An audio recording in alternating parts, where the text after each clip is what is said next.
Hello, Teen 6.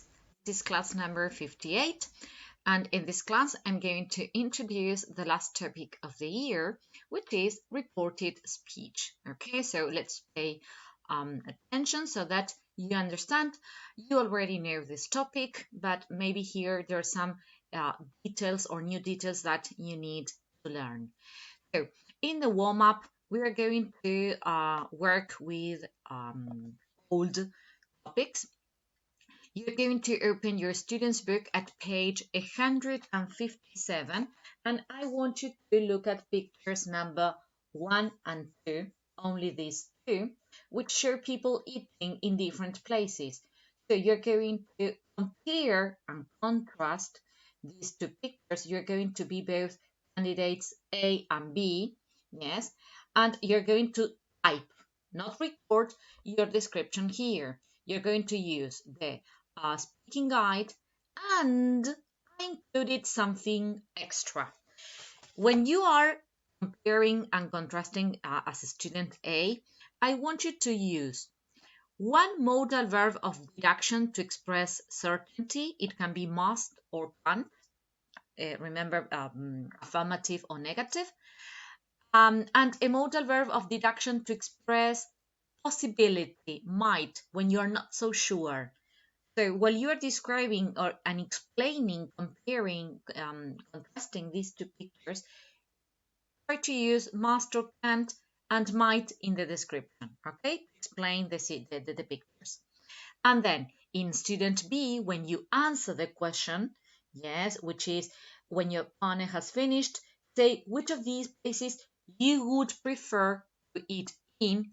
Please use the verb would prefer and the proper structure. That is to say, would prefer to do something. Okay, so you're going to type your answers here. Use the same formula, the same structure. Both pictures show blah blah blah blah.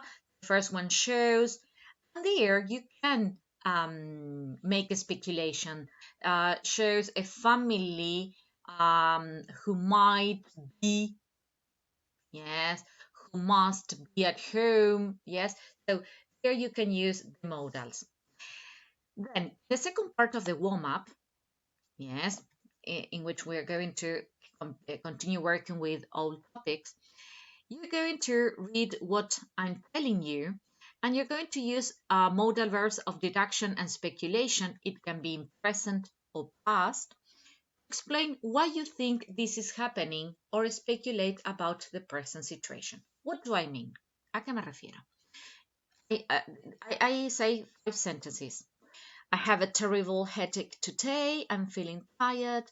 I didn't have dinner yesterday. I have corrected lots of homework. I can't find my glasses. And you're going to speculate. Why do I have a terrible headache today? And here you can say, it's an example. Miss Anna must have read a lot. In deduction is in the past. I am feeling tired. You can say Miss Anna, I don't know, can't have slept well. I didn't have dinner yesterday. Miss Anna must be hungry now. Okay, so make deductions and speculations about these situations that I say. Now, in activity number 1, you're going to reread the sentences above, but this time you are telling a friend what I said. You're going to report, you're going to repeat what I said, and read the way in which you do that. When you report, you're going to say, Miss Anna said that she had a terrible headache that day. She told me that she was feeling tired. She explained that she hadn't had dinner the day before. She said that she had corrected lots of homework. She told me that she couldn't find her glasses. So you can see, you can spot that there are certain phrases that are highlighted, that are underlined. Why? Because when I report, when I repeat something that somebody said, I need to make changes. Okay? So in point A, you're going to compare what Miss Anna said in the bubble, lo que yo dije en ese momento, and what you said. And there are three changes in the sentences, which I am going to mention now, that I want you to type here. The first thing that is underlined is she, her. Look at the color. Tienen el mismo color. Because one of the changes that you need to make is about pronouns. Pronouns. Cuando yo hablé al principio dije I. Ahora, cuando ustedes repiten, no son yo. You're going to say she. Entonces, number one, it's pronouns. Pronombres, pronouns. What happens with what is highlighted in green? Had, was feeling, hadn't had corrected, couldn't find. The second change that you need is tenses. Tenses. No es lo mismo lo que la persona dice en ese momento que cuando yo lo repito, lo reporto, voy a tener que usar como un pasado, porque eso ya sucedió, ¿sí? Misana dijo que tenía dolor de cabeza ese día. Tenía, no tiene, ¿sí? Ustedes lo repiten. Ella me contó que ella se estaba sintiendo de esta manera. Okay, she was feeling. Yo dije I am feeling. Entonces, change number two, tenses. Tenses. Pronouns, tenses. And number three is what is highlighted in pink. That day, the day before. Cuando yo dije en el bubble, dije today, pero ese día mío hoy es aquel día de ustedes. Ella me dijo que estaba cansada ese día, aquel día, que no había cenado, no ayer, el día anterior, porque ustedes lo pueden reportar, ¿sí? Con distancia en el tiempo de cuando yo lo dije. Entonces, mi hoy no es tu hoy, ¿sí? O ese día no es tu mismo día, o el día, o mi noche anterior no es tu noche anterior, ¿ok? So, you need pronouns, tenses, and time references. Time references. Okay? So I need tenses, or number one, pronouns, tenses, and time references. Okay? I hope you watched the video so that you know what to type here. In activity B, I'm going to explain these changes in detail. When reporting what someone has said or written, we can use direct or reported speech. In direct speech, we report the exact words which someone has used.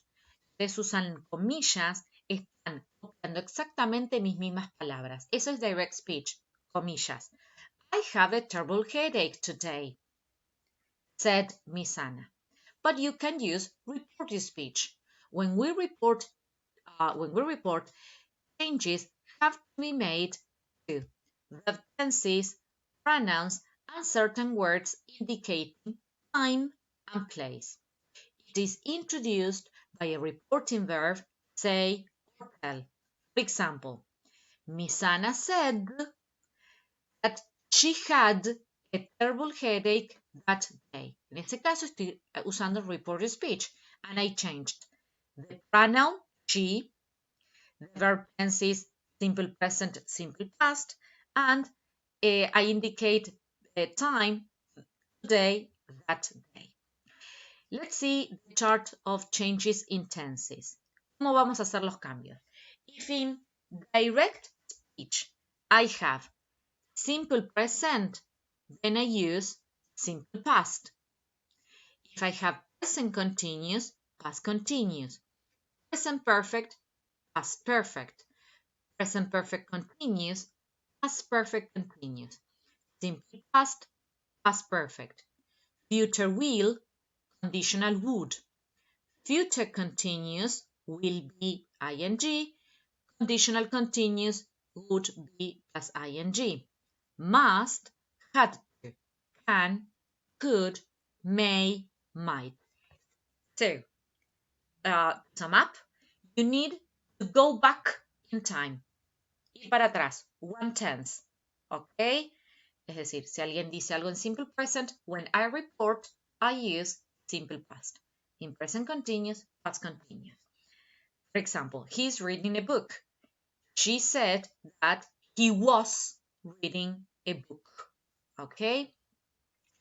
Now, something to pay attention to. If you already have, en la oración de direct speech, you already have would, should, ought to, might, used to, could, past perfect, for example, do not change in indirect speech. Okay, if you are reporting this, there is no change. No hay nada más para atrás que eso. You keep the same one. Okay, then changes in adverbs or adverbial phrases related to time and place.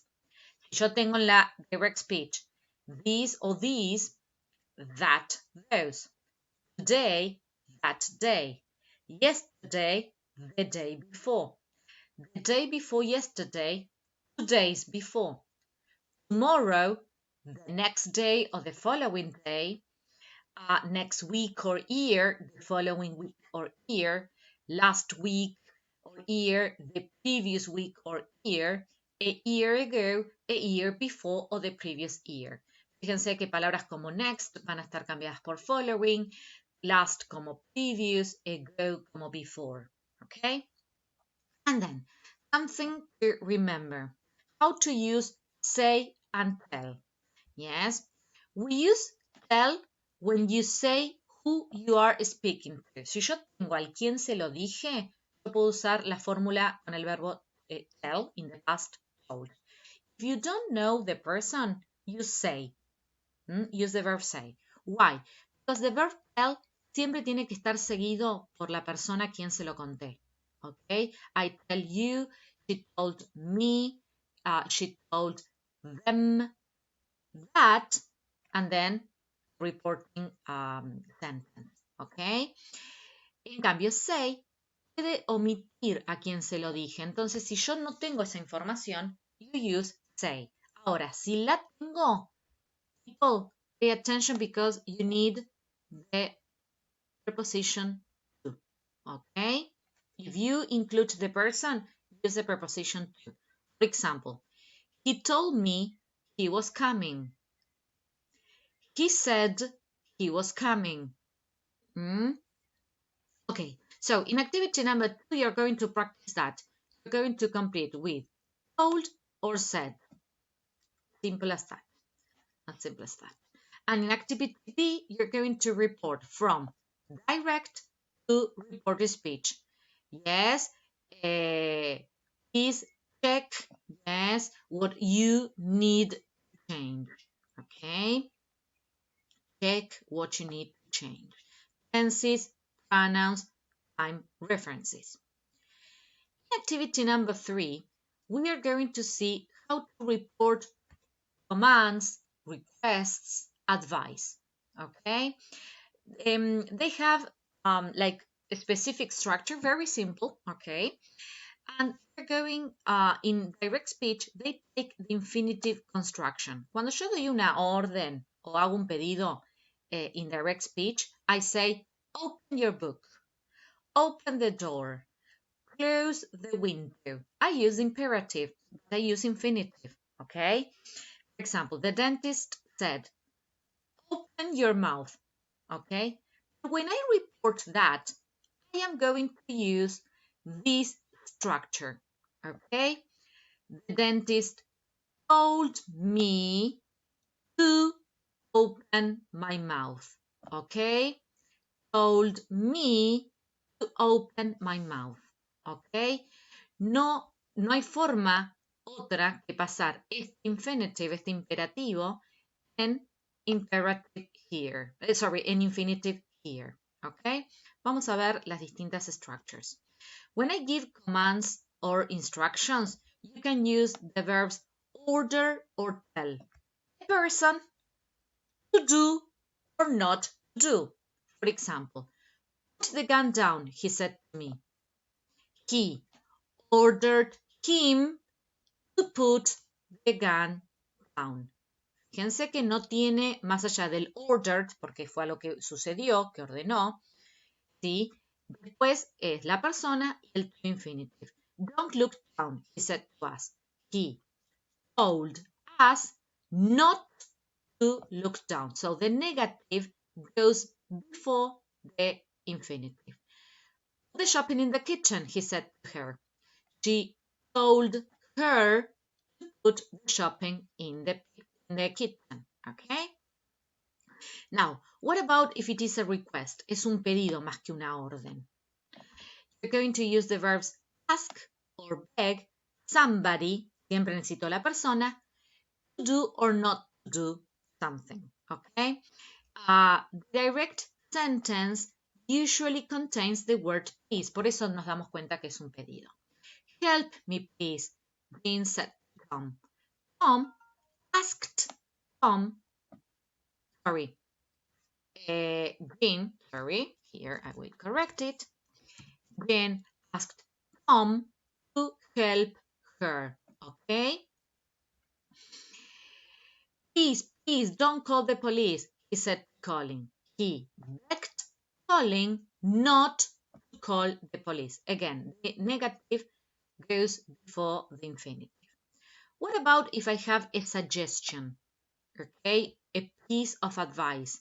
Estoy sugiriendo algo. You're going to use these two structures. The verb advise, you already know. Advise somebody to do or not to do. Además del verb advise, you can use the verb suggest.